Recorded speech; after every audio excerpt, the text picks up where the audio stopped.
The Galactic Concord had watched Earth for thousands of years. They called it a Class 7 death world. This was their way of saying the planet was so dangerous that nothing smart could live there. The storms alone would kill most species. The animals ate each other. Even the plants were deadly. So when the survey ship Luminous Perspective picked up radio signals coming from that blue and green ball, Commander Vethkai thought his equipment was broken. He was a Silithy, a being that looked like a tall praying mantis made of blue crystal. His people were old and wise and careful. They did not make mistakes, but the signals kept coming. Music, voices, pictures sent through the air. Something lived on that death trap of a world. Something that could think and build and talk.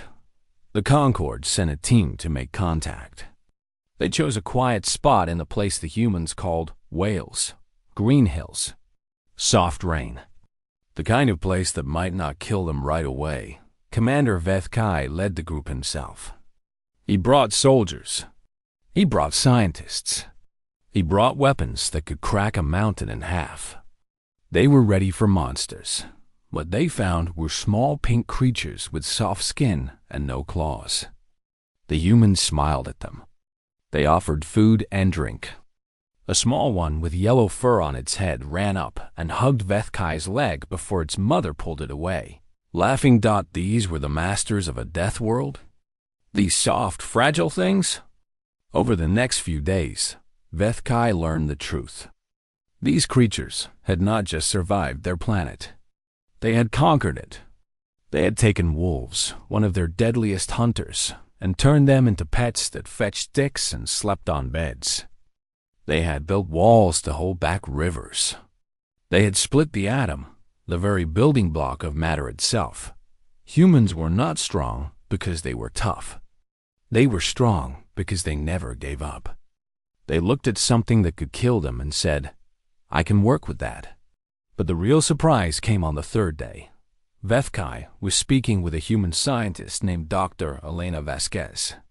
She was old for her kind, with gray in her hair and lines on her face. She studied animals, she said. Sea creatures mostly. She showed him pictures of giant beasts that lived in Earth's oceans, bigger than his ship. Then she asked a question that made his blood run cold. "Do you have dragons where you come from?" The translator in his ear clicked and whirred. "It must be wrong. It must be. Say that again," he said. "Dragons," she repeated. "You know, big lizards with wings. Breathe fire. Hoard gold." She laughed. "My grandson loves them. Has dragon toys all over his room." Vethkai could not speak. His mouth opened and closed like a fish. Dragons.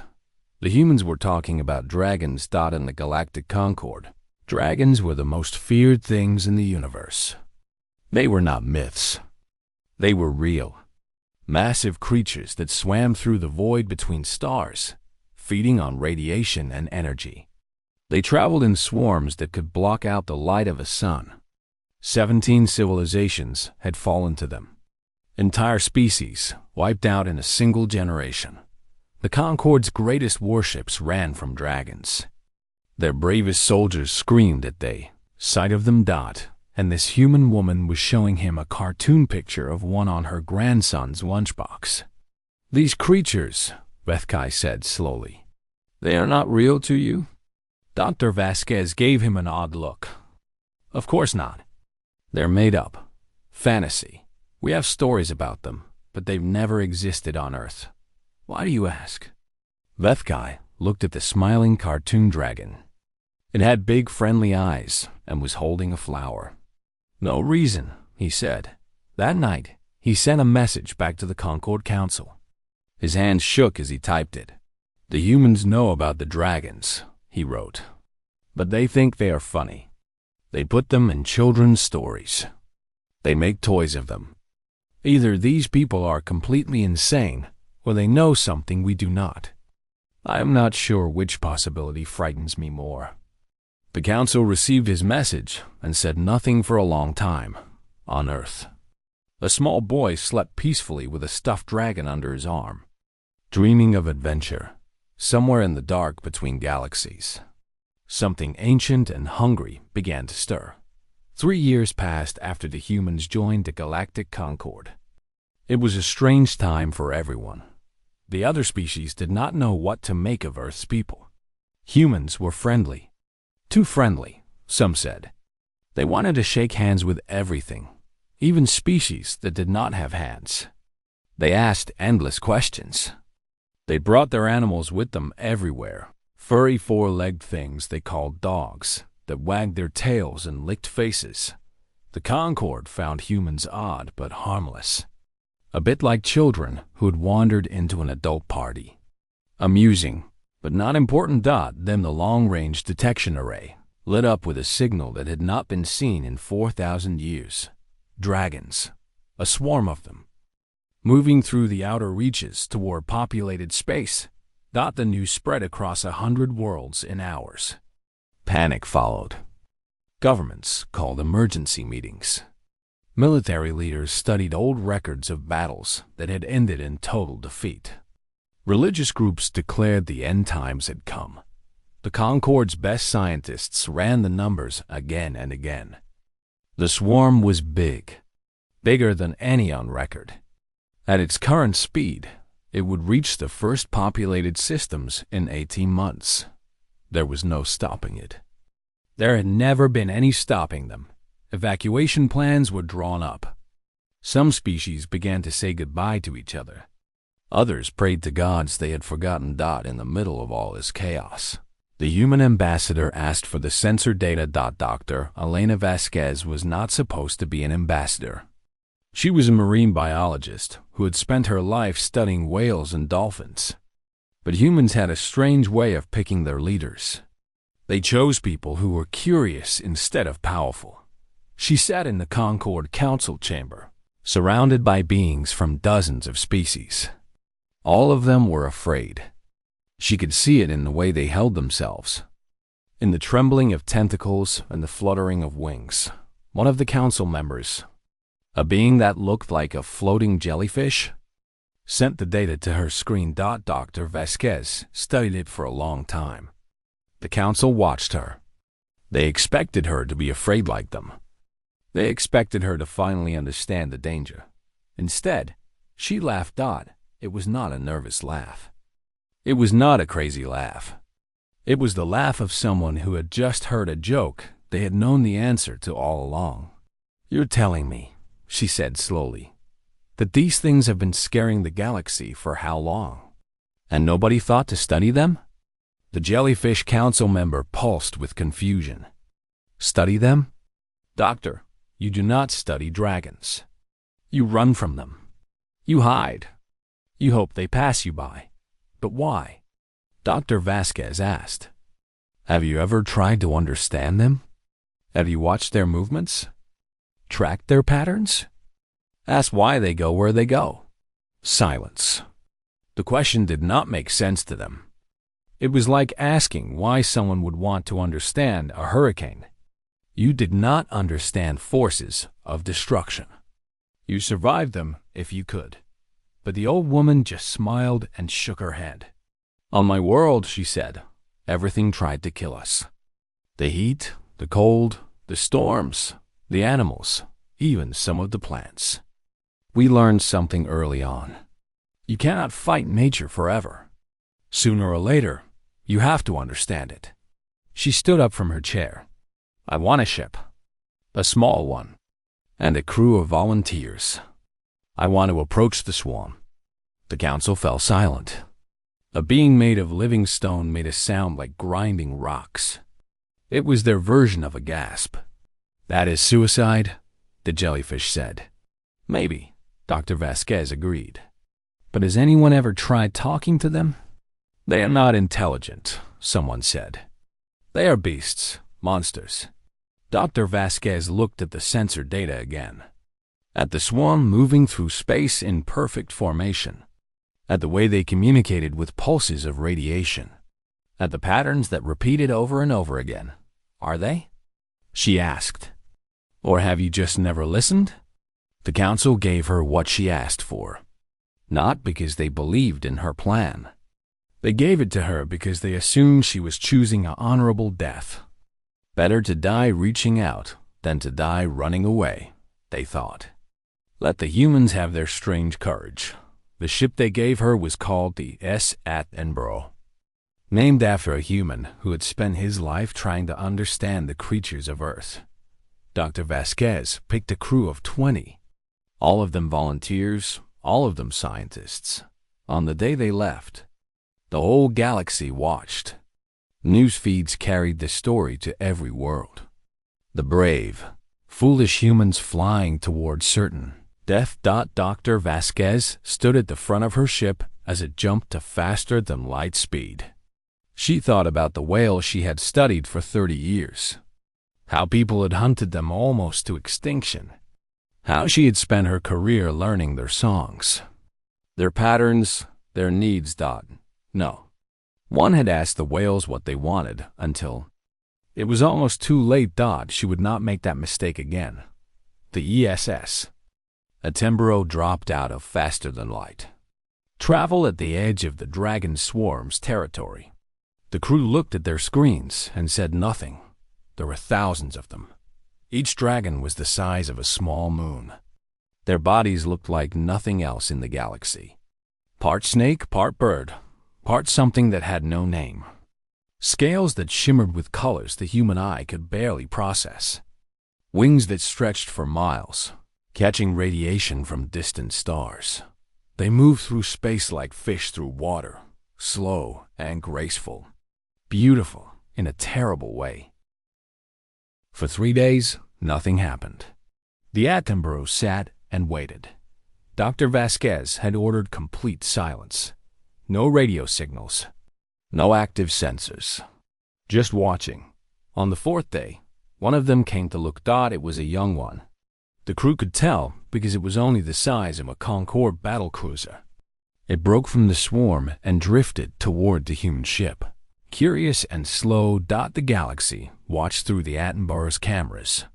On 100 worlds, people held their breath. Dr. Vasquez walked to the communications panel. She had spent the whole trip preparing for this moment. On Earth, she had studied animals her whole life. Whales that sang songs across oceans. Elephants that mourned their dead.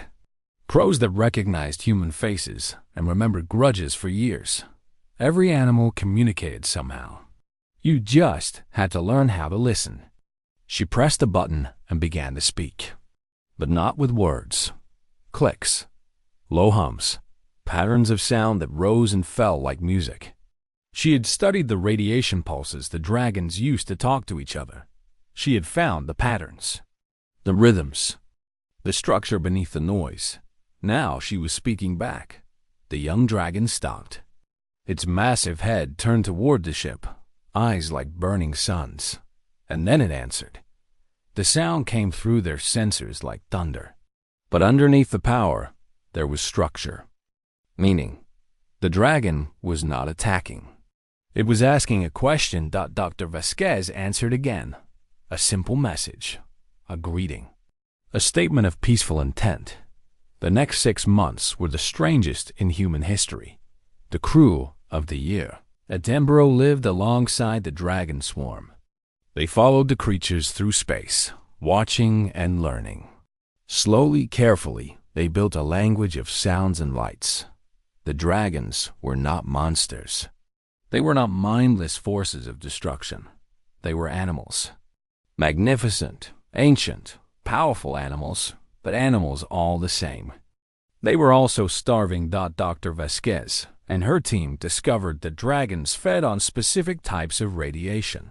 Natural radiation that came from certain kinds of stars and cosmic events. For millions of years, they had followed ancient paths through the galaxy, moving from feeding ground to feeding ground like whales following currents of krill. But then the Concorde had risen, and the Concorde's technology produced radiation too. Different radiation. Close enough to attract the dragons, but not quite right for their needs. Wrong in ways that made them sick and hungry and desperate. Every attack in galactic history had not been invasion. It had been a starving animal looking for food and not finding it.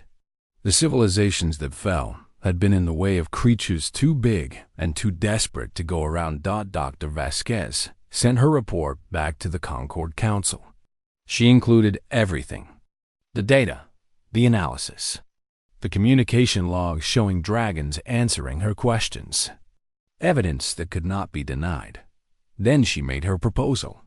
"We can fix this," she said in her message. "Not with weapons, not with running away. We can redirect them.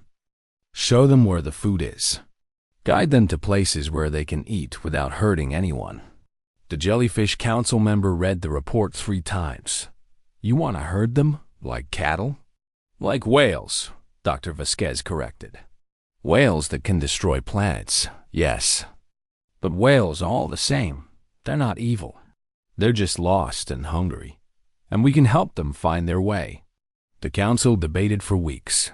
Many did not believe it. How could the terrors of legend be just animals? How could 4,000 years of fear be based on a misunderstanding? But the humans kept sending data, kept showing videos of dragons responding to signals, kept proving that what seemed impossible was simply something no one had tried before. In the end, the council said yes. Not because they believed, but because they had no other choice. If the humans were wrong, everyone would die anyway. If they were right, maybe there was hope. The project took 2 years and more resources than any single effort in galactic history. 300 human universities sent their best minds. Xenobiologists from dozens of species joined the cause. Engineers built things that had never been built before. And through it all, the dragon swarm kept moving, getting closer to populated space. But for the first time in 4,000 years, no one was running. Dr. Vasquez led the scientific work. She had teams studying dragon biology, dragon communication, dragon behavior.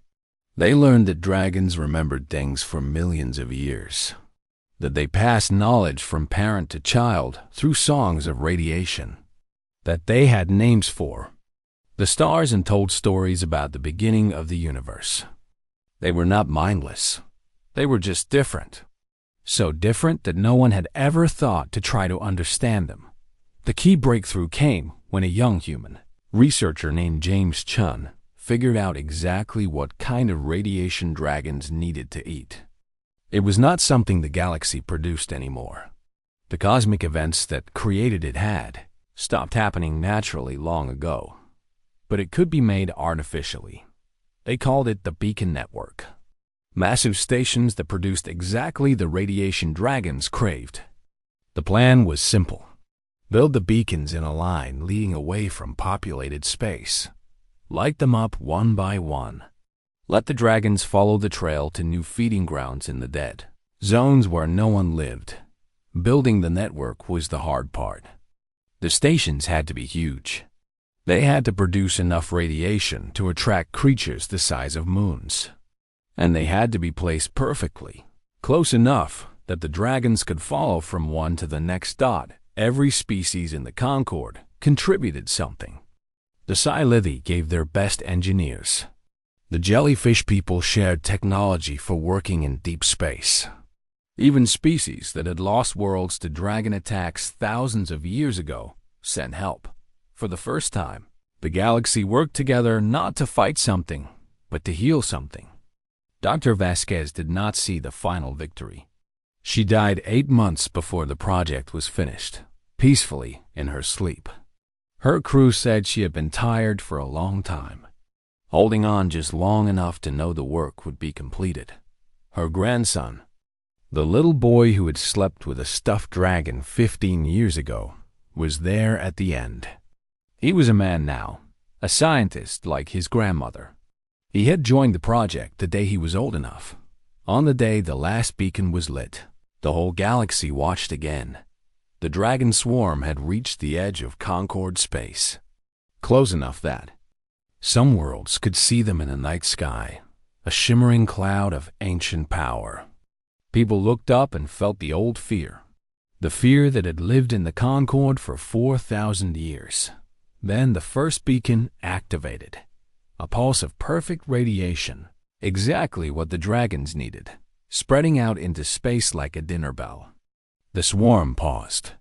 Hundreds of thousands of creatures stopping in their ancient path, and then they turned. Slowly at first. The old ones leading the way. Then faster as more beacons lit up, one after another.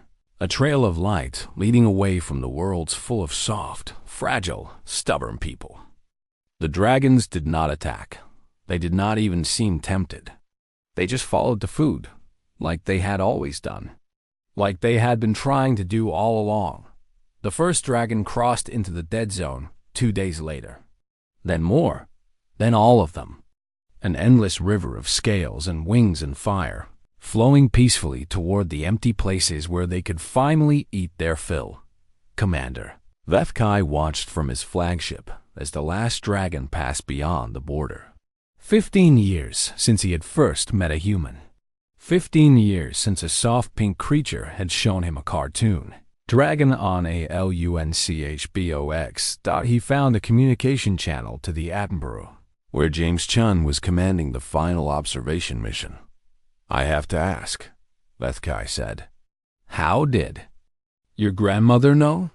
How did she look at something that had destroyed 17 civilizations and see an animal instead of a monster? James smiled. He looked tired and happy and sad all at once. She spent her whole life studying creatures that people were afraid of, he said.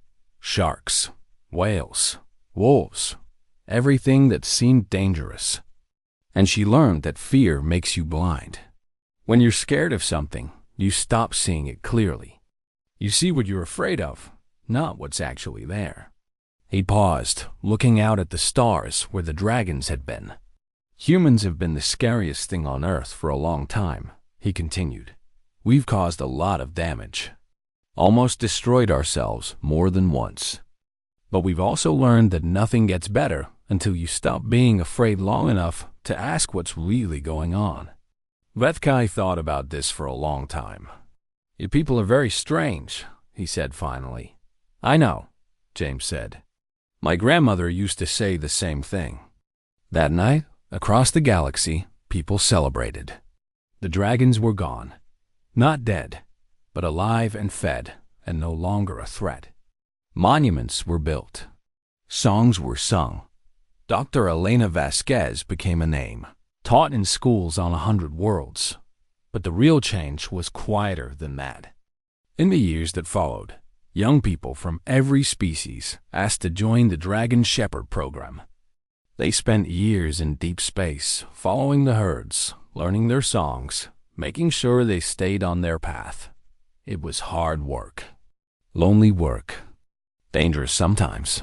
But it was also the most important job in the galaxy, because the humans had taught everyone something simple. Something that should have been obvious, but was not. The universe is big and scary. It is full of things that can hurt you. But the answer is not to run away or fight back. The answer is to understand, to listen, to ask what the scary thing needs and see if you can help.